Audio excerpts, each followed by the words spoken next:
देखिए, पाकिस्तान में इस वक्त P2P स्कैम्स हमें ज़्यादातर देखने को मिल रहे हैं, जिनकी वजह से लोगों के बैंक अकाउंट बैन हो रहे हैं या उनकी कुछ पेमेंट फ्रीज हो रही है। अब इन बैंक अकाउंट बैन के पीछे वजह क्या है, कैसे अपने अकाउंट्स को सेव किया जाए और उस पर बात करेंगे। सबसे पहले अगर एक्सचेंज की बात की जाए तो आप कोई भी एक्सचेंज यूज़ करें, चाहे बाइनांस, बिटगेट, कुकॉइन, ओकेएक्स या कोई भी आप एक्सचेंज यूज़ करें, फिर भी आपके साथ स्कैम हो सकता है जब तक आपको इन स्कैम्स का पहले से पता नहीं चलेगा और आप पहले से प्रिपेयर नहीं होंगे, तो डेफिनेटली कभी ना कभी आपके साथ स्कैम हो सकता है। सबसे पहले इस बात को समझना पड़ेगा कि आखिर बैंक अकाउंट बैन होने के पीछे वजह क्या है। देखिए, मेनली जो बैंक अकाउंट बैन होने के पीछे वजह है वो है इलीगल पेमेंट, जो कि ज्यादातर हैकर्स की तरफ से होती है। मिसाल के तौर पे अगर हैकिंग की बात की जाए तो इस वक्त डिजिटल वर्ल्ड में हैकिंग बेतहाशा बढ़ चुकी है। काफी लोगों के बैंक अकाउंट, उनकी पूरी मोबाइल हैक हो रही है, जिसके पीछे मेनली 3 वजूहात हैं जिनके थ्रू आपका मोबाइल या आपका बैंक अकाउंट हैक हो सकता है। जिसमें मेनली जो पहली वजह है वो है थर्ड पार्टी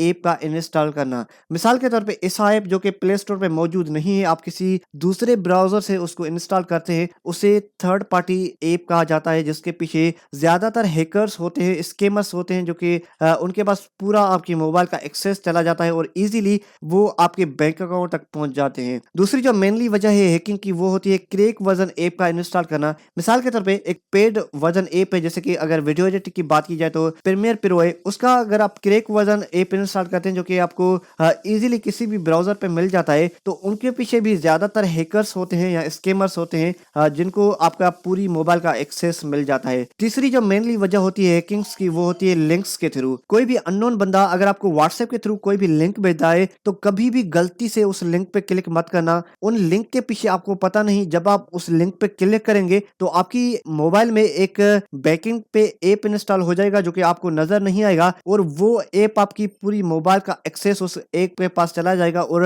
हैकर्स इजीली उस ऐप के थ्रू आपकी मोबाइल में घुस जाएगा और इजीली आपके बैंक अकाउंट से या किसी भी अकाउंट से मनी को ट्रांसफर कर लेगा और आपको पता भी नहीं चलेगा। मेनली ये 3 वजह है हैकिंग्स की, जिनके थ्रू इजीली हैकर आपकी बैंक अकाउंट तक पहुंच जाता है। अब यहाँ पर देखिए, हैकर्स जब आपकी बैंक अकाउंट तक पहुंच जाएगा तो वो डायरेक्टली आपके अकाउंट से अपने अकाउंट में पैसे को कभी भी ट्रांसफर नहीं करेगा। वो ट्रांजैक्शन हिस्ट्री या बैंक स्टेटमेंट से पकड़ा जाएगा, तो इसीलिए वो इनडायरेक्टली पेमेंट करता है। मिसाल के तौर पे वो बाइनांस को यूज करता है या बिटगेट को यूज करता है, किसी भी क्रिप्टो एक्सचेंज को यूज करता है, वहां पर वो यूएसडीटी परचेज करता है और सेलर को पेमेंट आपकी बैंक अकाउंट से करता है और उसके बाइनांस के या किसी भी क्रिप्टो एक्सचेंज में उनको यूएसडीटी वो परचेज कर लेता है। इसी तरह से हैकर्स का कोई रिकॉर्ड नहीं रहता, ट्रांजैक्शन हिस्ट्री या बैंक स्टेटमेंट में हैकर्स का कोई भी रिकॉर्ड नहीं रहता। और जब आपको पता चलेगा कि आपका बैंक अकाउंट हैक हो चुका है और आप बैंक की स्टेटमेंट देखेंगे या हिस्ट्री देखेंगे,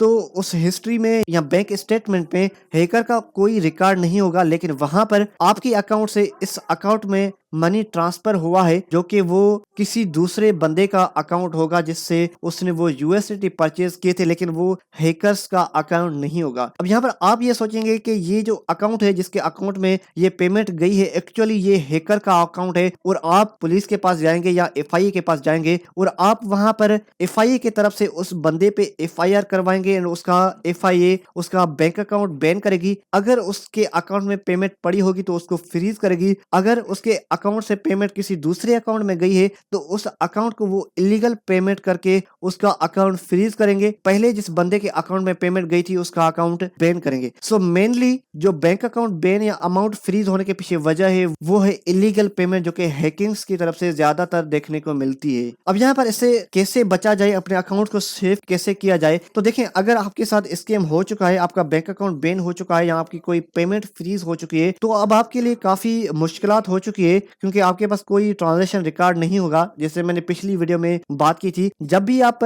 P2P में कोई भी ट्रांजैक्शन करें तो कम से कम उसका रिकॉर्ड अपने पास अपनी नोटबुक में कुछ इस तरह लिखें कि फलान डेट को मैंने P2P पे यूएसडीटी परचेज किए, इतने परचेज किए, इस बंदे से परचेज किए, उसका नाम लिखें, उसका CNSC नंबर लिखें, उसका अकाउंट नंबर लिखें, इतनी पेमेंट मैंने इस डेट को उसको सेंड की है, और उसका CNSC का front end back side picture अपने पास लाजमन सेव करके रखें। इन फ्यूचर में अगर आपके साथ कोई मसला होता है तो कम से कम उसका रिकॉर्ड आपके पास होना चाहिए और आप एफआईए को ये दिखा सकें कि ये मेरी ट्रांजेक्शन का रिकॉर्ड है, फलां डेट को मैंने ये पेमेंट बिल्कुल की थी, इस बंदे को की थी जिसका ये रिकॉर्ड है, मैंने P2P पे यूएसडीटी परचेज किए थे या सेल किए थे जिसका ये रिकॉर्ड है। सो इस तरह से आप इजीली उस बैंक अकाउंट बैन या एफआईए की एफआईआर से आप इस तरह से बच सकते हैं। इसके अलावा कुछ और टिप्स हैं, जैसे कि जब भी आप ट्रेड करें तो ज्यादातर कोशिश ये करें कि आप बाइनेंस पे यूएसडीटी बाय या सेल करें। अगर आपको दूसरी एक्सचेंज पे ट्रेडिंग करनी है, मिसाल के तौर पे आपको बिटगेट पे ट्रेडिंग करनी है, तो आप